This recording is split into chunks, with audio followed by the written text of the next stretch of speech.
I witnessed, recorded, and produced these videotapes of the Washington, D.C. hearing. Their authenticity is above question. This is a hearing about the government licensing the electrocution of people to cause grand mal seizures. This is produced as part of the ongoing work on the website, thewaythetruthandthelife.net. Think of the millions of dollars, taxpayers' money, spent to pay psychiatrists and their supporters and for the worldwide travel in putting this conference together, while the victims and opponents had to pay their own way.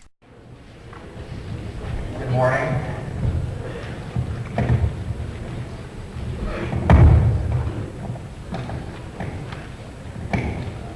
It's my pleasure to welcome you this morning to the Consensus Development Conference on Electroconvulsive Therapy. This is the third Consensus Conference convened under the joint sponsorship of the National Institute of Mental Health and the National Institutes of Health Office of Medical Applications and Research. The activities of the next few days will mark the culmination of months of planning and organizing this program. I would like to take the opportunity this moment to thank Dr. Jacoby and the staff of Flecher for their invaluable assistance and collaboration in making this conference possible.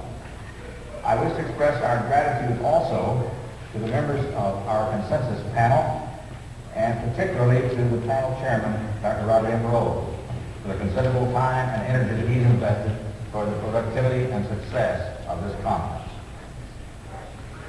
Biomedical research over the past several decades has provided us with more precise information regarding the structure and function of the brain that has been accumulated throughout the history of medicine. Yet, in the conduct of research, the representation is but one step in the treatment of disease and the promotion of health. Information and procedures must be assessed rigorously and disseminated widely for their clinical benefits to be realized. Since the introduction of neuroleptic drugs in the 1950s, mental health disciplines have been at the forefront of clinical assessment and evaluation research. Strategies designed to assure safety and efficacy of the new psychotropic drugs have served as a model for drug evaluation throughout medicine. More recently, these same methodologies have begun to be adapted for use in evaluating the various psychological therapies employed in the treatment of mental disorders. Electroconvulsive therapy was introduced more than 45 years ago. The fact that treatment predated the modern era of psychiatric research has not exempted it, however, from intensive investigation by scientists in this country and abroad. The purpose of this conference is to review and evaluate this extensive body of research that now exists in a variety of areas pertaining to the mechanisms and the use of electroconvulsive therapy. We also intend that the conference facilitate communication between the scientific and broader community on the myriad issues surrounding this treatment. The panel will address 5 key questions. 1, what is the evidence that electroconvulsive therapy is effective for patients with specific disorders?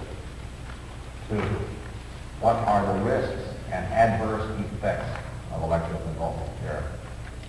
3, what factors should be considered by the physician and patient in determining if and when electroconvulsive therapy would be an appropriate treatment? 4, how should electroconvulsive therapy be administered to maximize benefits and minimize risks? 5, what are the directions for future research? These are complex and challenging questions. We are confident, however, that after you consider the scientific evidence, you will be able to develop a consensus statement that will be helpful to the National Institute of Mental Health and the National Institutes of Health, and more importantly, to clinicians and their patients. I appreciate the willingness of each of you members to participate in this important enterprise. And To all of you who are here, I know it will be an intellectually exciting and rewarding few days.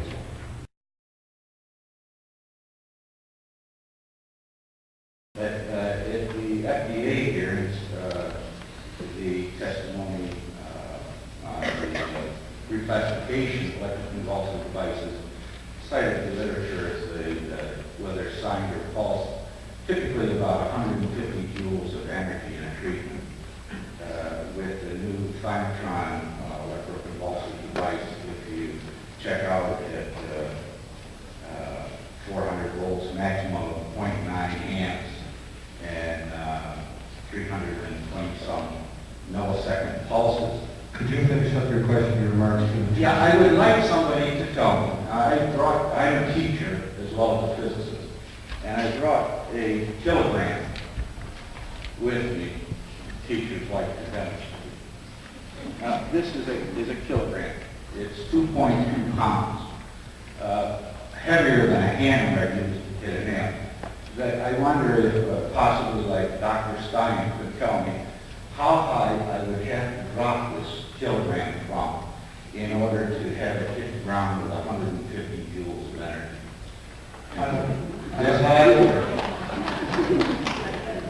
I don't know if that question is in the purview of the panel, but that should be the point. Well, just a minute. I'd like to go on to the next question. This is only 10 joules of energy. You're talking about dropping it from higher than a 5-story building. That's physics. Supposedly in pre-med backgrounds. Thank you. I never got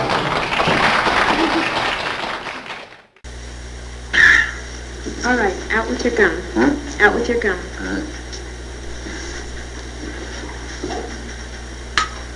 Okay, this won't hurt. It'll be over in just a moment. Uh-huh. What's that? Conductant. Oh, dab will do you. Right, Mr. Jackson? Open your mouth. What's that? This will keep you from biting your tongue. Well? Now just bite down on it. Oh. That's right. Just bite down. Huh? Now bite down on it. Good.